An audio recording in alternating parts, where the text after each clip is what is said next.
here's a good question. Why am I so cynical about other people's spirituality?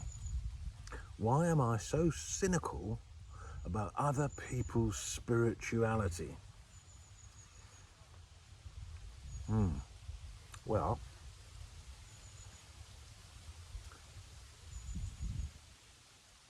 that kind of cynicism always has you feeling that you know more than other people.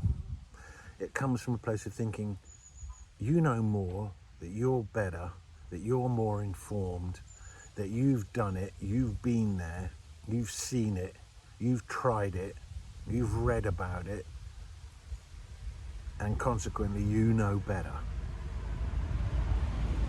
And so when you see somebody enthusing about something that you know about, you become cynical because you've already done that. And what it comes down to is this. Yeah, you read the book. Yeah, you understand the concepts of spirituality.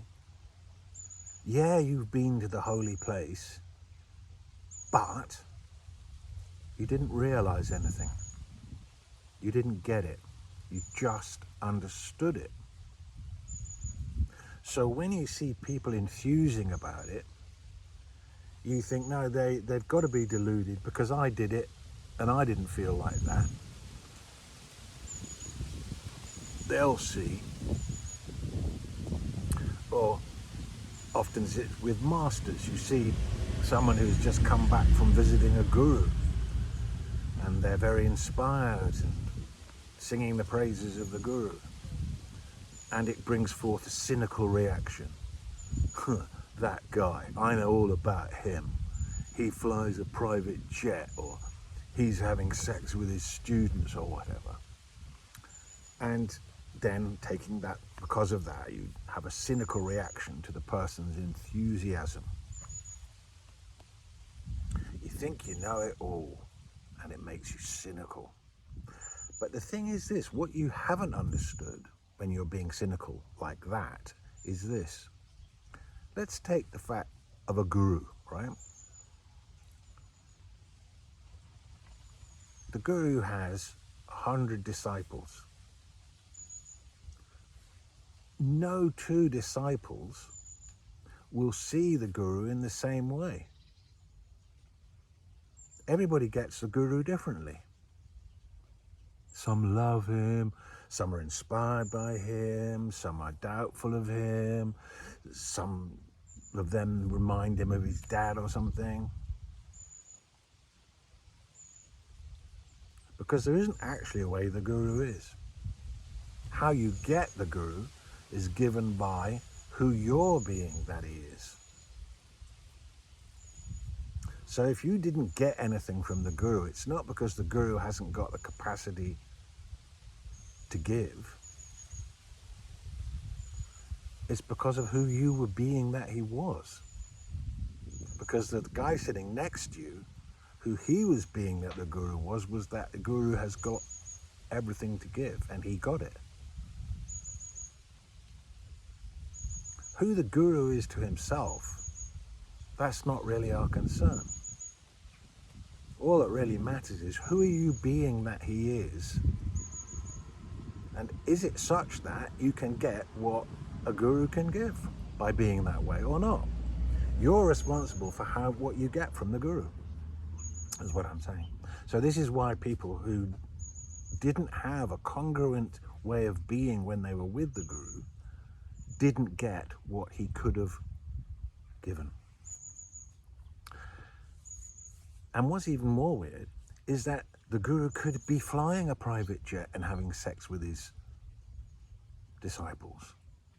But if who you were being that he was such that he could transmit inspiration, then that would be how you got him, because there isn't actually a way that he is.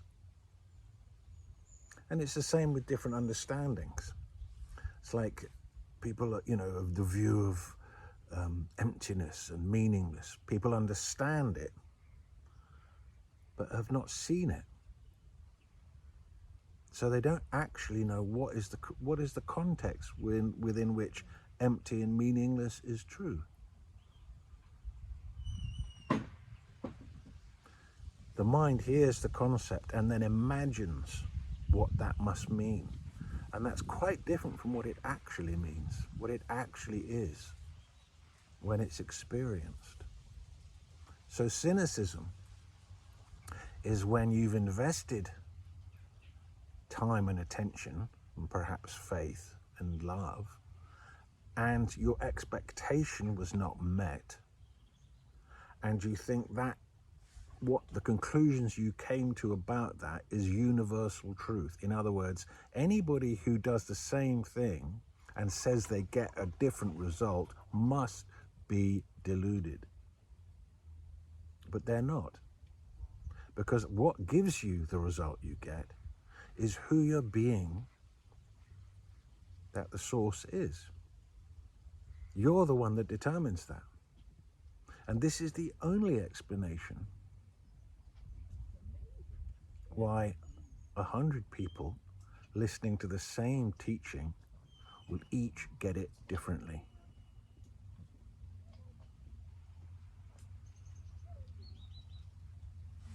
Cynicism is a very dangerous way of being, to be cynical. It eats up goodness. It's a form of hate, and it damages the heart. And it creates filters which bring about further delusions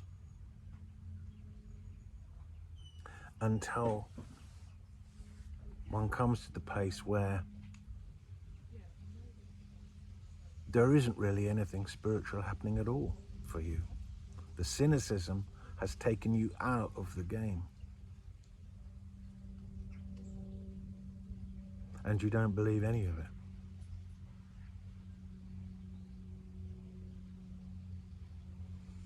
So it can be, it can be a very dangerous thing. It's an unpleasant thing. When you hear people being cynical, it's not funny. It's sad. And it's based on a misunderstanding.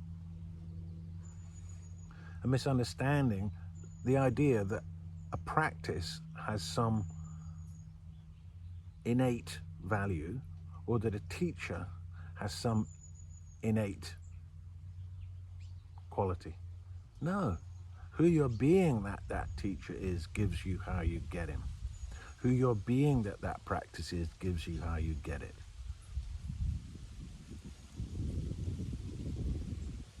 That's the truth of it.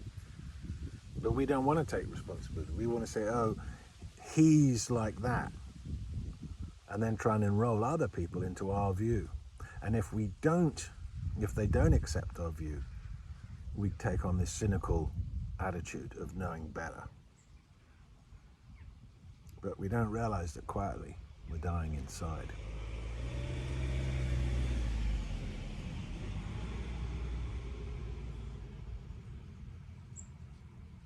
Beware of cynicism. You don't know everything.